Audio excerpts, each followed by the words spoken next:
adúpẹ́ fún Ọlọ́run ọba Allah adá ọpẹ́ náà ní ẹ̀kan sí àwọn ń parí ọpẹ́ pẹ̀lú gbólóhùn alhamdulillahi rabbil alamin.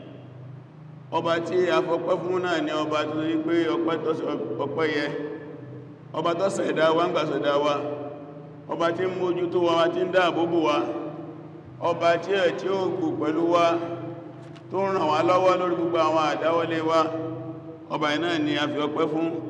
Ọba yìí o náà ni ọba olùkápá gbogbo nǹkan. Ọba yìí ẹyọkan ṣoṣo ni.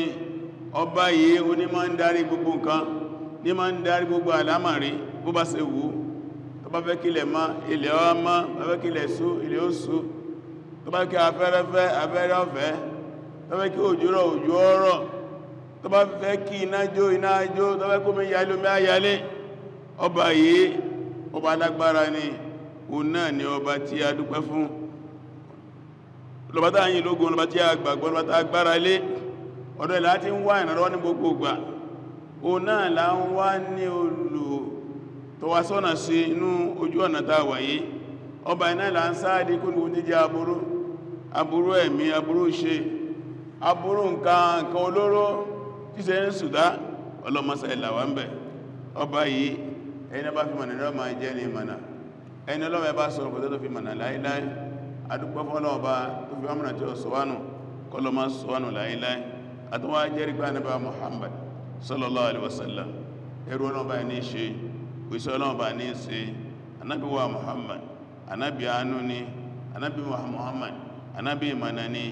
Ọlọ́ọ̀bá ránṣẹ́ bilhuda pẹ̀lú ọ̀nàmà tí ṣe Al-Qur'an Karim wa dinil haqqi àti ẹ̀sìn òdodo kó lè bá gbogbo ẹ̀sìn. Ọlọ́run ìkẹ́ ìgẹ̀rẹ́ bá ní sọ́wọ́n Ànábì wa Muhammad sallallahu alaihi wasallam ẹrú rẹ̀ ní ṣe, òṣìṣẹ́ rẹ̀ ní ṣe. Ìkẹ́ ìgẹ̀rẹ́ bá sọ́gbọ́ àwọn ànábì Ọlọ́run tí wọ́n jí sọ́lọ́ síwájú ànábì lẹ́yìn ọ̀nà kọ̀ọ̀kan wọn lẹ̀.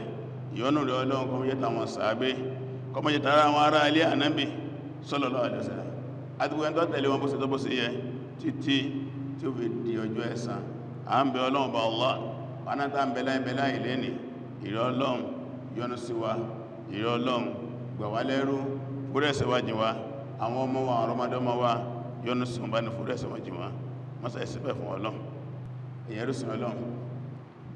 Gẹ́gẹ́ bí agbègbè tá a fẹ́ bá sọ̀rọ̀ lẹ́ni, òun náà ni waqfatun ma shahr dhil-qa'dah ash-shahr hadi ashara min shuri sanati al-qamariyya al-hijriyya. A fẹ́ yẹ̀wò ọ̀kan nínú àwọn oṣù ojú ọ̀run tí í ṣe oṣù kọkànlá, oṣù ojú ọ̀run, oṣù Islam, oṣù Hijira. Òun náà la fẹ́ yẹ̀wò à ń pè ní Dhul-Qa'dah. Òun náà ni ó wà nípò tí November wà inú oṣù àwọn olóyìnbó. Lọ́dọ̀ wa mùsùlùmí Dhul-Qa'dah ní lọ́dọ̀ wa oṣù kọkànlá ọdún àwa mùsùlùmí. Ilé ni agbèjẹ́ a fẹ́ yẹ̀wò lénìí. A fẹ́ kẹ́kọ̀ọ́ látara oṣù yìí. Ṣùgbọ́n síwájú ká tó lọ, ká má gbàgbé inú sí ànábì sallallahu alaihi wasallam, inú sí àwọn ẹni ìsáájú radiyallahu ta'ala anhum ajma'in. Òun náà bá fẹ́ bá ayé sọ̀rọ̀, tí bá fẹ́ sọ kútùbà, wọ́n láti tẹ̀síwájú ìpayọ̀ Ọlọ́run. Torí díẹ̀ mi náà tó ń tẹ̀síwájú lénìí látorí ara mi tí ó wá dórí ẹni tẹ́ ń gbọ́ mi, ó dọwọ́ ẹni kọ̀ọ̀kan já páyọ̀ Ọlọ́run, ẹjá bẹ̀rù Ọlọ́run, ká máa rántí pélé ayé tá wá ìrìn àjò ní ìjọ kan ń bẹ dákò ń bẹ táàdà sẹ́lẹ̀ ẹ̀rí bá ló lọ àálọ, bá ló lọ àálọ, bá bímọ àálọ, bá bímọ àálọ, bá ní àlàáfíà àálọ, bá ìlàlàáfíà àálọ ẹ̀rí. Ọlọ́ni kullu nafsin dha'iqatul maut, gbogbo ẹ̀mí kọ̀ọ̀kan ni ó tó kú. Torí díẹ̀ lágbọ́dọ̀ máa di ẹrù lójoojúmọ́, ká máa múra ìrìn àjò tí èyàn lọ tẹ́yàn kìí padà wá mọ́ ẹ̀rí. Àwọn kan ti lọ lọ́sẹ̀ tó kọjá, àwọn kan lọ lánàá, àwọn kan ti lọ láàárọ̀ yìí, àwọn kan di ẹrù lọ́wọ́, àmọ̀gbà ti wá náà yà. ìpáyé lọ ń dọwọ́ wa ká máa ṣe Ọlọ́run ká sì máa ṣe ká má débi Ọlọ́run ká jìnà sí eléyìí kó máa jẹ́ ìmọ̀ràn fún mi tó mọ̀ bá yín sọ̀rọ̀ àtẹ́tẹ́ ń gbọ́ mi kí a yẹra wa wò àwọn tá ń bá ṣe tọ́ dá ká mójútó àwọn òkú díẹ̀ káàtò kájá wọ́n bẹ̀ ká lè bá sọ̀kalẹ̀ rẹ̀ ká lè jábọ̀ rẹ̀ ká lè pàdé Ọlọ́run pẹ̀lú ojú rere lẹ́yìn náà ẹwà lọ́rọ̀ mú ní màmá dájú pé Ọlọ́run bá lékẹ́ ọlá nínú Al-Qur'an ó sọ̀rọ̀ àwọn oṣù ojú ọ̀run síbẹ̀ láwọn àyè tó pọ̀ gbé ìdáfẹ́ lò lé ní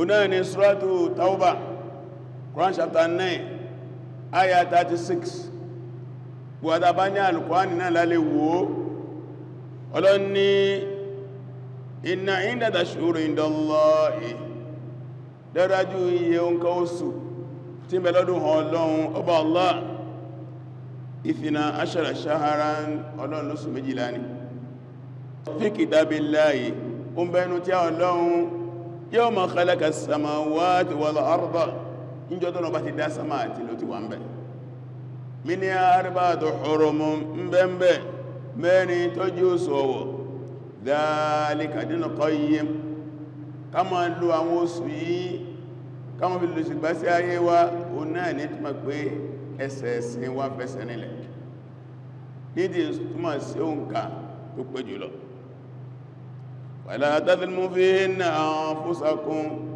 ọlọ́nlẹ̀ ẹgbọ́ sàbúsíra nínú àwọn oṣù méjèèjì láì àgàgà àwọn oṣù ọ̀wọ̀ mẹ́rin inú ẹ̀rì wa qatilul mushrikina kaffatan kama yuqatilunakum kaffa ọlọ́lá kèfèrí mẹ́sí gbógun tẹ̀yìn mùsùlùmí lápapọ̀ iná gbógun ti wọ́n wa'lamu ẹlọ́mà anna Allaha ma'al muttaqin kún ọlọ́wà ń bẹ pẹ̀lú àwọn jẹba páyọ̀ Ọlọ́run ohun ọ̀yẹ̀ ohun ògbò ọlọ́gbà páyọ̀ Ọlọ́run Quran chapter 9 verse 36 ẹ̀rẹ̀ ayà ìjẹ́ a mọ̀ pé oṣù tó bẹ́lọ́dọ̀ Ọlọ́run ọba méjìlá ni ayà ìtọ́ tó bá ní oṣù méjìlá yìí mẹ́rin mẹ́tọ́ jó sọ ọ̀wọ̀ ẹ̀rẹ̀ nínú àdísì anátọ̀sálá wọ́n pè ọ̀kan ní Abu Bakra sàábéyùn jalil sàábé ni ọwá ń sọ fún ààjì tánàbí sí gbẹ̀yìn inú àwọn ọ̀rọ̀ tánàbí sọ ní hajj ó ní annabiyya sallallahu alaihi wasallam bí a nabi sallam khataba fi nas anabi báwọn yà sọ̀rọ̀ fi hajjatil wada ní ìrìn àjò ìdágbére hajji gbẹ̀yìn faqala fi khutbatihi ó nígbà tánàbí wá ń sọ̀rọ̀ lọ́nú àwọn ọ̀rọ̀ tó sọ ọ́nú ọ̀rọ̀ rẹ̀ ó náà ní wípé ayyuhan nas ó lápé ẹ̀yin èèyàn inna zaman ó lẹ́ẹ̀rí àsìkò kọstàdára ó ti yípo báyìí ọjọ́ ilé ayé ti yípo báyìí kaihatihi yawma khalaqa as-samawati wal ard ọdá ìgbìgbà àti ọlọ́wọ́ bá lẹ́kẹ́ ọlá lẹ́sánmà àti ilẹ̀ báyìí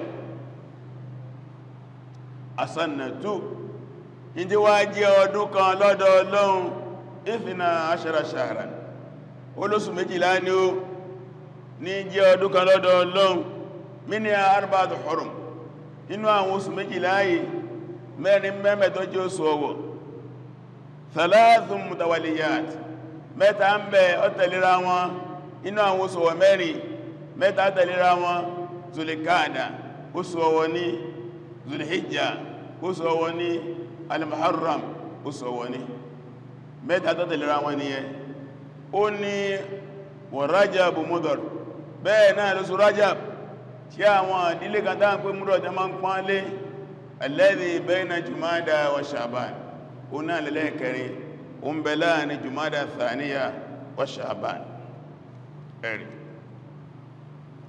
ó ní bẹ láàrin Jumada Thaniya wa Sha'ban ìyẹn náà ni oṣù ẹlẹ́kẹrin nínú oṣù Ọ̀wọ̀ gẹ́gẹ́ bí Ànábì Muhammad sallallahu alaihi wasallam gẹ́bí ó sì sọ. Eléyìí ní a máa fi ìrìnlẹ̀ fún wa àwọn oṣù Ọ̀wọ̀ yìí. Al-Qur'an kan sọ wípé ìbẹ̀m̀bẹ̀ mẹ́rin ní oṣù Ọ̀wọ̀, ṣùgbọ́n àdísì ló já máa pé mẹ́rin yìí oṣù ní mẹ́rin yìí ó wà ní mẹ́ta bẹ̀ tẹ̀léra wọn. Àkọ́kọ́ Zulikada, ẹlẹ́ẹ̀kejì Zulhijja, ẹlẹ́ẹ̀kẹta Al-Muharram, ẹlẹ́ẹ̀kẹrin Rajab, bayna Jumada wa Sha'ban. Rajab ti bí láàrin Jumada Thani àti Sha'ban. Níbi ìwárí àwárí pé oṣù kọkànlá lọ́dún àwọn Mùsùlùmí oṣù Ọ̀wọ̀ ni, oṣù kejì lọ́dún àwọn Mùsùlùmí oṣù Ọ̀wọ̀ ni, oṣù àkọ́kọ́ lọ́dún àwọn Mùsùlùmí oṣù Ọ̀wọ̀ ni. Ẹ̀rì bẹ́ẹ̀ náà wà lóṣù keje lọ́dún àwọn Mùsùlùmí oṣù Ọ̀wọ̀ ni. Àwọn oṣù mẹ́rin tí jó sọ̀wọ̀ nù. Kí wá ní túmọ̀ oṣù Ọ̀wọ̀ yìí tá ń sọ fún wa yìí? O náà ni oṣù tó pé àwọn nǹkan kan jẹ́ èèwọ̀ nínú ẹ̀ tá a gbọ́dọ̀ ṣe. Inú nǹkan tó jẹ́ èèwọ̀ nínú ẹ̀ o náà ni ká máa jagun, èèwọ̀ ni ká bẹ̀rẹ̀ ogun nínú ẹ̀ níjọ́ náà lọ. Inú nǹkan tó jẹ́ èèwọ̀ nínú ẹ̀ o náà làbòsí. Inú nǹkan tó jẹ́ èèwọ̀ ńbẹ̀ o náà ni ẹ̀ṣẹ̀ dídá àti bẹ́ẹ̀ bẹ́ẹ̀ bẹ́ẹ̀ bẹ́ẹ̀ lọ. Ìgbàmí wa ní oṣù Ọ̀wọ̀ ní oṣù táà máa ń pọ́n lé táà máa fún lọ́wọ́, o tó yí pé a gbọ́dọ̀ bá lò bá ṣe báwọn oṣù yòókù lò, o táà máa respect tó yí pé a sọ̀rọ̀ ń bẹ̀ dáadáa, àwọn ṣe olóore a mójútó, àwọn ṣe ó kù díẹ̀ káàtó a jìnà sí. Ara ìtumọ̀ oṣù Ọ̀wọ̀ nìyẹn, oṣù táà respect. Inú ẹ̀kọ́ tó ti pàtàkì bá Mùsùlùmí tó ti sọnù máa lọ́lé ní pé àdáwọn oṣù ìmọ̀ yàtọ̀. À ń bá wọn oṣù ìlú bá ṣe ń bá gbogbo oṣù yòókù lò kò gbọdọ̀ rí bẹ́ẹ̀. Àìmọ̀kan ní jẹ́ bẹ́ẹ̀. Tí ọ̀kan ní àwọn oṣù ẹbá ti wà ń ta èyàn láti ṣọ́ra. A ṣọ́ra kí là ń gbàgbọ́, a ṣọ́ra kí là ń gbọ́, a ṣọ́ra kí là ń wò, a ṣọ́ra kí là ń sọ, a ṣọ́ra kí là ń ṣe. Tó pa àwọn oṣù Ọ̀wọ̀ yìí ò tí ó gbé tá bá ṣe rere ń bẹ̀ àdìpèlé iná ẹ̀san tá gbà. Tá bá ṣaburú ń bẹ̀ ìlọ́po ìnìjìyà rẹ̀ lọ́dọ̀ Ọlọ́run. Ọtí mímu haram ni ní gbogbo oṣù. Tá bá ti wá tó ń sọ̀rọ̀ oṣù Ọ̀wọ̀ ìjẹ́ haram ẹ̀ tó wà nípa. Ṣìnà ṣíṣe èèwọ̀ ni. Tá bá ti wá ń sọ̀rọ̀ oṣù Ọ̀wọ̀ ìjẹ́ haram ẹ̀ nípa. Olè jíjà èèwọ̀ ni. Tá bá ti wá ń sọ̀rọ̀ oṣù Ọ̀wọ̀ ó tún wá nípa. Bẹ́ẹ̀ náà ni bó ṣe olóore káyàn náfílà dáadáa ni tàbí pé ní oṣù ọ̀lá tó wá yìnyàn ó tún wá nípa sí lẹ́san. Àwẹ̀ gbígbà iṣẹ́ rere ni tàbí pé ní oṣù ọ̀lá tó wá gbà ó nípa ńláadá ìtumọ̀ ènìyàn. Àti wá bẹ̀rẹ̀ àwọn oṣù Ọ̀wọ̀ ìnísìn àti bẹ̀rẹ̀ báyìí àwọn Zulikada tó bá délẹ̀ abọ̀ Zulhijja tó bá délẹ̀ abọ̀ Muharram. Fún gbogbo oṣù mẹ́ta àti mẹ́wàájú wáyé báyà bá ti ṣọ́ra tẹ́lẹ̀ agbọ́ ṣọ́ra agbọ́ wà kí á fún kẹ́ Mùsùlùmí bí mọ́ wà ní oṣù Ọ̀wọ̀ nínú ilé láàrin wa àti ìyàwó ẹ̀ láàrin wa àtọkọ ẹ̀ látàrán ọmọ agbọ́ wà kí á fún nínú mọ́sálásí inú ìjọ inú ẹgbẹ́ ní gbogbo bí tá bá wà wọ́n gbọ́dọ̀ rí lápá yàtọ̀ pé nahnu fil ashhur hurum a ń bẹ ní oṣù Ọ̀wọ̀. Ọ̀rọ̀ wa ìṣe wa ó gbọ́dọ̀ yàtọ̀. Ìyẹn ni a fi máa yàtọ̀ ní Mùsùlùmí. Ìyẹn la fi máa yàtọ̀ ní Mùsùlùmí láàrin àwọn èèyàn. Tá bá wá máa yàtọ̀ wa pẹ̀lú àjẹ́sẹ̀ Mùsùlùmí aburú gbà ni o. Káwọn náà máa hùwà báwọn kèfèrí sí hùwà báwọn ẹlẹ́kàn sí hùwà ó kù díẹ̀ káàtó. Ìyẹn jẹ́ kókó àkọ́kọ́. Kókó ẹlẹ́ẹ̀kejì ó ní pósù táwà yìí táǹpẹ̀ ní Zulikada àwátá kí ó rí pé mudaf wa mudaf ilayhi ni zu inú asma'il khamsa ni tá ma fi sọ̀rí nǹkan gbólóhùn qa'ada tó wà ńbẹ̀ yẹn ó wá látara qa'ada yaqudu qa'dan qu'udan ọ̀nà ni kéèyàn jókòó àwọn Lárúbáwá máa ń pè ní zulikada oṣù tá a máa jókòó kí ni túnmọ̀ eléyìí ìtumọ̀ ní pé lásìkò àwọn Lárúbáwá ń jọ nǹkan níbi tó dé wọ́n fẹ́ràn ogun jíjà gan wọ́n máa ń jagun gan ní àsìkò jahiliya lórí àwọn nǹkan tí ó tó nǹkan wọ́n máa jagun torí ẹ̀ àwọn kan kéékèèké wọ́n máa jagun torí ẹ̀ ṣùgbọ́n gẹ́gẹ́ bí tí wọ́n jogún bá látọ̀dọ̀ Ànábì Ibrahim alayhisalam àti Ànábì Ismail alayhisalam o náà ni pé Ọlọ́run bá ṣe àwọn oṣù kan ní oṣù Ọ̀wọ̀ tá gbọ́dọ̀ jagun nú ẹ̀ àwọn láti kàyẹn Zulikada Zulihijja al-Muharram àti Rajab agbọ́dọ̀ jagun bẹ̀ wọ́n wá sọ àwọn ọkọ̀ wọ́n sọ sọ lókọ̀ Zulikada oṣù tá máa jókòó láyàtà jókòó sílé láì jagun torípásìkò yẹn rẹ̀ àkìjagun bẹ̀ torí kíní torí wọ́n fẹ́ fi múra alẹ̀ fún hajj afáwọ̀ Abdullah ibn Abbas radiyallahu anhuma ó ní àwọn oṣù mẹ́rẹ̀ẹ̀rin tí Ọlọ́run bá ṣe lóṣù Ọ̀wọ̀ yìí ó ní kí ni ọgbọ́n tí ń bẹ lábẹ́ kí lóye tí ń bẹ ń bẹ kí láǹfààní ẹ̀ ó láàkọ́kọ́ ń bẹ Ọlọ́run ṣoṣù Zulikada ní oṣù Ọ̀wọ̀ kó lè fún àwọn èèyàn láǹfààní àti lọ ṣe hajj àsìkò tí wọ́n gbéra ń lú wọn nù à ń lọ sí hajj torí jẹ́ kò gbọ́dọ̀ sógun lẹ́yìn náà olóṣù Zulhijja náà ní oṣù Ọ̀wọ̀ ó tó pásìkò hajj gangan ní oṣù hajj nù kí wọ́n lè sáájì pẹ̀lú rọrùn kó má sí fòyà lórí hajj wọn tí wọ́n ṣe olóṣù Muharram lóṣù Ọ̀wọ̀ torí pásìkò tí wọ́n fi padà lẹ́nu ẹ̀rì oṣù kan kí wọ́n fi wá sáájì kí ojú ọ̀nà wọ́n ti wà láàbẹ̀ kọ́ má sógun tí wọ́n bá dé ájì oṣù kan kí wọ́n fi sáájì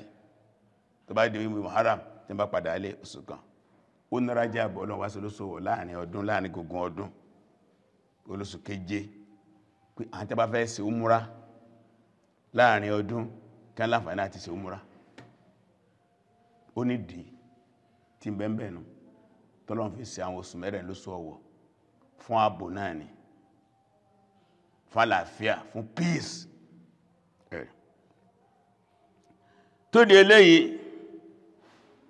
ẹ̀kọ́ kanú ẹ̀kọ́ mìta tó fẹ́ kọ́ onípẹ́sà Zulikada nílá asùlù hurum l-arba'a oṣù Zulikada yìí gẹ́bà sọ fún ọjẹ́ ọ̀kan ní oṣù Ọ̀wọ̀ kódà huwa awwaluha òun làkọ́kọ́ oṣù Ọ̀wọ̀ oṣù Ọ̀wọ̀ wá rèé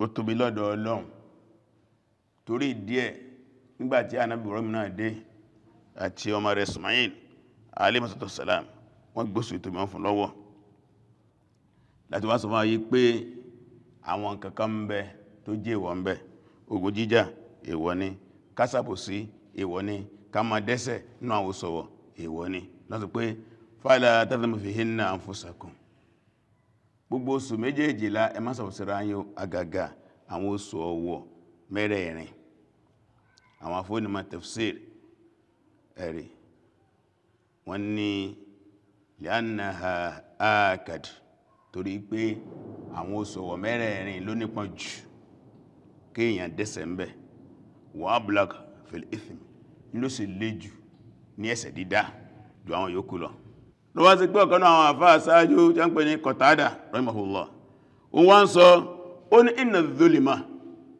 ó ní ẹ̀rí dárájú àbòsíṣe fil ashhuril hurum nínú àwọn oṣù Ọ̀wọ̀ mẹ́rẹ̀ẹ̀rin yìí a'dhamu khati'ah ọlọ́mà tóbi lẹ́ṣẹ̀ wa wizran ọmọ tóbi ní aburú mina dhulm fi ma siwaha yàtọ̀ sí ààbò ìta ṣe nínú àwọn oṣù míì tó yàtọ̀ sí. Ìtumọ̀ ni pé gbogbo oṣù méjèèjìlá ni àbòsí jẹ́wọ̀, ṣùgbọ́n oṣù mẹ́rẹ̀ẹ̀rin yìí ìjẹ́wọ̀ àbòsí bẹ̀ tó wá nípọn ẹ̀rì. Ó ní wa in kana dhulm ala kulli halin aziman, ó mọ́ tẹ́ pé gbogbo àsìkò iná ni àbòsí jẹ́wọ̀ tó tóbi. Walakin Allah tí wọ́n lọ́wọ́ bá alékẹ́ ọlá yu'adhimu min amrihi man yasha, a ma gbé ń tó bá wù tó bínú àwọn àlámọ̀rí ẹ̀. Torí díẹ̀ Ọlọ́run tó wá ṣe àbòsí, ó ṣe ní títóbi tó pọ̀, ó ṣe léèwọ̀ tó nípọn nínú àwọn oṣù ọ̀wọ̀. Inú àwọn ẹ̀kọ́ tá tó fẹ́ kọ́ ó náà ni ta'dhimul arab al-ashhurul hurum fil jahiliya. Àwọn Lárúbáwá wọ́n máa gbé ọlá fún oṣù ọ̀wọ̀ ní àsìkò jahiliya ẹ̀rí tó pọ́n bá ní wọ́n máa ń jẹ́ kí ọkà àwọn èèyàn balẹ̀, wọ́n yí dẹ́rù palẹ̀ inú oṣù ọ̀wọ̀, wọ́n yí dáwà láàlẹ̀. Kódà tí lábá bá rí ẹni tí ń bá jà tẹ́lẹ̀ tọ́kànú oṣù ọ̀wọ̀ ìbá tẹ́lẹ̀ kò ní bá jà má tí ó fi lọ. Kódà tẹ́nìká bá pa èèyàn wọn tẹ́ ń jagun lọ jẹ́ má ti dá ogun dúró, ẹni ọ̀pọ̀ èèyàn yọ́ máa lọ yọ́ máa bọ̀ pẹ̀lú àlàáfíà tó sì ó fi lọ. Wọ́n respect ẹ̀. Ńgbà tí Ànábì náà dé sallallahu alaihi wasallam, ọlọ́ba ní kí Ànábì náà kó respect ẹ̀. Inú àwọn nǹkan tí ń bẹ́ẹ̀lẹ̀ tẹ́lẹ̀, inú àwọn àṣà tí ń bẹ́ẹ̀lẹ̀ tẹ́lẹ̀ tí ẹ̀sìn faramá, òun náà ni ìgbọ́lá fún oṣù ọ̀wọ̀. Àwọn kan bẹ tánàbí bá lọ́dọ̀ àwọn Lárúbáwá tí ọ̀dá Ọlọ́run parẹ́. Ètò ọ̀dá ìfọwọ́sí. Inú tí ọ̀dá lòsà Ọlọ́run parẹ́. Ilé ìtọ́dá náà ni kápún oṣù ọ̀wọ̀lé Ọlọ́run faramá. Wọ́n torí di eléyìn tó tún wá tẹ̀lé wujubu ta'zim al-ashhurul hurum ala kulli muslimin. Wọ́n ní gbogbo àwọn mùsùlùmí náà wá rí tá bá jí ọmọ lẹ́rin fún Ànábì sàlá, a gbọ́dọ̀ pọn oṣù ọ̀wọ̀lé, a gbọ́dọ̀ respect yẹ, yajibu ala kulli muslim. Wọ́n ló jẹ́ ọ̀nà gbogbo mùsùlùmí ta'zim al-ashhurul hurum pé kí a pọn oṣù ọ̀wọ̀lé. Èmi tí mo bá yín sọ̀rọ̀ yẹn ní lórí kí n pọn oṣù ọ̀wọ̀lé, ẹ̀nà tẹ́ ń gbọ́ mi ọ̀rọ̀ ẹni kẹ́ pọ́nlé. Ó ń bèèrè wá béèrè bóò láṣẹ pọ́n oṣù ọ̀wọ̀lé, mo fẹ́ pọ́n oṣù ọ̀wọ̀lé bó láṣẹ pọ́nlé. Nínú àlàyé àwọn àfáà ló bá ṣe pọ́n oṣù ọ̀wọ̀lé, àkọ́kọ́ biltizami hududillahi fiha, kí a sọ ẹnu ìwọ Ọlọ́run nínú ẹ̀, ká respect ìwọ Ọlọ́run nínú àwọn oṣù ọ̀wọ̀lé. Àwọn àlà Ọlọ́run ká má kọjẹ́ gbóǹgà kọ̀ọ̀kan bí Ọlọ́run gbèsè ní ká gbèsè. Ní tó fẹ́ ká gbọ́ ní ká gbọ́, tó fẹ́ ká wò ní ká wò, tó fẹ́ ká sọ ní ká sọ, tó fẹ́ ká jẹ ní ká jẹ. Ìtumọ̀ ẹnu gbogbo ọ̀rọ̀ ló lẹ́nu àlà. Ẹlẹ́ẹ̀kejì inú pé mùsùlùmí pọ́n oṣù ọ̀wọ̀lé gẹ́gẹ́ bí a ṣe sọ wa iqamati fara'id. Bákan náà àwọn nǹkan tó jẹ́ ọ̀ranyàn ẹ̀sìn, eléyìí ọ̀ranyàn ni mùsùlùmí gbọ́dọ̀ máa ṣe. Inú ẹ̀nìrún kíkí ọ̀ranyàn ni a gbọ́dọ̀ kírun dáadáa ní oṣù ọ̀wọ̀, rápá ń pọn alénu ẹ̀rì àgbétóbinú. Bákan náà wa ada'i wajibatihi, bákan náà àwọn nǹkan tó jẹ́ ojúṣe tọ́lọ ńlá bọ́ mùsùlùmí lẹ́rùn ká máa ṣe àwọn ojúṣe ẹnu oṣù ọ̀wọ̀, arápá àpóso ọ̀wọ̀lé nìyẹn. Bákan náà wal hirs ala ta'atihi, kí a sojú kòkòrò láti máa tẹ̀lé àṣẹ Ọlọ́run wa ibadatihi, ká sojú kòkòrò láti máa sin Ọlọ́run dáadáa sí arápá àpá lẹ́nu. Náfìlà yíyàn, azkaru ṣíṣe, ìmọ̀kálù Kùránì, subhanallah walhamdulillah wala ilaha illallah akbar, la hawla wala quwwata illa billahil azim. Allahumma salli ala Muhammadin wa ala ali Muhammadin kama sallaita ala Ibrahim wa barik ala Muhammadin kama barakta ala Ibrahim fil alamin innaka hamidun majid. Gbogbo àwọn olóore ká máa ṣe dáadáa, àwọn tàbí kálù Kùránì kama kálù Kùránì dáadáa. Astaghfirullah astaghfirullah astaghfirullah la ilaha illa huwa wa atubu ilayh, àti bẹ́ẹ̀ bẹ́ẹ̀ lọ. Ààrẹ náà nìyẹn. Ẹ̀rì wọ́n ni ala wajhi alladhi yurdi anhu, lójú pọ̀nà tó pé ní tá bá ń ṣe yọ́ máa tẹ́lọ̀ bá lọ́rùn, a sì dáadáa. Bákan náà wal hadhar min dhulm nafs, ká sì jìnà sí ìsàbòsẹ́mì ara wa bintihakil muharramillah, pẹ̀lú kí yẹn máa rọ́lù ẹ̀ṣẹ̀, ká máa rọ́lù má débi Ọlọ́run kásá fún ẹ̀rì. Gbogbo tó lè mú ìbínú Ọlọ́run bá wá ká jìnà sí arápá ń pọ́n oṣù ọ̀wọ́lé nìyẹn tó gbénú Zulikada iná agbọ́ gbìyànjú láti mójútó. Inú àwọn ẹ̀kọ́ tó tún yẹ ká kọ́ ní oṣù Zulikada oná gbé ṣáàrù Zulikada minashul hajj. Oṣù Zulikada ó jẹ́ ọ̀kan ní oṣù hajj. Akọ́ra yawa 97 sọ pé alhajju ashuru ma'lumatun. Ọlọ́run bá ní sí hajj àwọn oṣù kàlàfí máa ń ṣe. Oṣù Zulikada ó wà ní oṣù hajj. Ẹ̀rí pẹ́ta àwọn ìtẹ̀lú hajj ní ìsìn. Yẹn ló máa bílá ìbúnú mọ̀ sọ wípé ashurul hajj ó ní ẹlọ́rọ̀ mọ́ àwọn oṣù hajj Shawwal ní wa Zulikada wa ashirun min Dhul-Hijjah àti mẹ́wàá kọ Dhul-Hijjah àwọn oṣù hajj tọ́lọ́n sọ fún wa nínú Al-Qur'an pé al-hajju ashhurun ma'lumat, Quran chapter 2 verse 197. Ẹ̀rí agbọ́mọ̀ pé oṣù hajj ní Zulikada gbogbo bá fẹ́ lọ hajj àsìkò tá máa lọ kò náà ní àwáyé. Inú àwọn ẹ̀kọ́ tán tó fẹ́ kákọ́ náà pé yustahabbu al-umrah fi Dhulikada iktidaan bi nabi sallallahu alaihi wasallam. Wọ́n la fẹ́ kéèyàn máa ṣe umrah ní Zulikada torí pé a rí àkọọ́lẹ̀ pé ọ̀pọ̀lọpọ̀ umrah tá Nábì ṣe ní Zulikada ló ṣe. Ẹ̀rí àwọn àfáà wọ́n wádìí wọ́n ní Ànábì ṣe umrah mẹ́rin nínú ìgbésí ayé Ànábì mẹ́rin Ànábì ṣe umrah sallallahu alaihi wasallam. Wọ́n ní kulluha bi Zulikada gbogbo mẹ́rẹ̀ẹ̀rin ní Zulikada ló ṣe. Ẹ̀rí ní ìgbà tó fẹ́ ṣe Sulhudaybiyah ọjọ́ tó fẹ́ wá sí Mákà lẹ́yìn ọdún kẹfà lẹ́yìn ìjírà tó wá Mádínà tó lóun lára pọ̀ wọ Mákà Zulikada ní ń bọ̀ umrah náà lọ dáníyàn rẹ̀ Zulikada lọ jẹ́. Bákan náà nígbàtí tó ń dá Ànábì padà ní ààyè ẹni tó bá dọdún tó ń bọ̀ kánàbí wá ṣe umrah rẹ̀ nígbà Ànábì ó gbẹ̀rẹ̀ tó ń bọ̀ Zulikada náà ni ọdún keje lẹ́yìn ìjírà. Lẹ́yìn náà ní àsìkò Ghazwa Hunain ní ọdún keje lẹ́yìn ìjírà tánù tó ṣe umrah Zulikada náà tó ní. Ẹ̀rí kàwà tó wá sí pé nígbà Ànábì wá fẹ́ ṣe hajj tó fi dágbére Zulikada náà ló gbé ihram. Ẹ̀rí táwọn ṣe hajj ìrùkù bọ́ sínú Dhul-Hijjah eléyìí ó jẹ́ bí ó ti jẹ́. Lẹ́yìn náà a fẹ́ kéèyàn gba àwẹ̀ ní oṣù yìí àwẹ̀ gbígbà ní oṣù yìí dá torí pé wà ní oṣù ọ̀wọ̀ tánbí sọ pé sumna al-hurum watruk sumna al-hurum watruk sumna al-hurum watruk. Ó ní gbà nínú àwọn oṣù ọ̀wọ̀ kò sì fílẹ̀ gbà ní oṣù ọ̀wọ̀ kò sì fílẹ̀ ká gba àwẹ̀ ní oṣù yìí siyamu ayyamin wa iftaru ayyamin minhu ká gba àwọn ọjọ́ kan káwọn ọjọ́ kan lẹ̀ olóore gan nínú oṣù ọ̀wọ̀ tàbùkọ́ àwẹ̀ náà àwẹ̀ wà ní sí olóore tí wọ́n sọ pé tàbá ṣe olóore kan ní oṣù ọ̀wọ̀ àlékún ní dáadáa wa torí díẹ̀ bàbá tẹ̀lé gba gbogbo ẹ̀ ọjọ́ Monday ọjọ́ tó dìbà bẹ́ẹ̀ ní oṣù yìí kágbẹ̀ láti gbà. Ẹ̀rí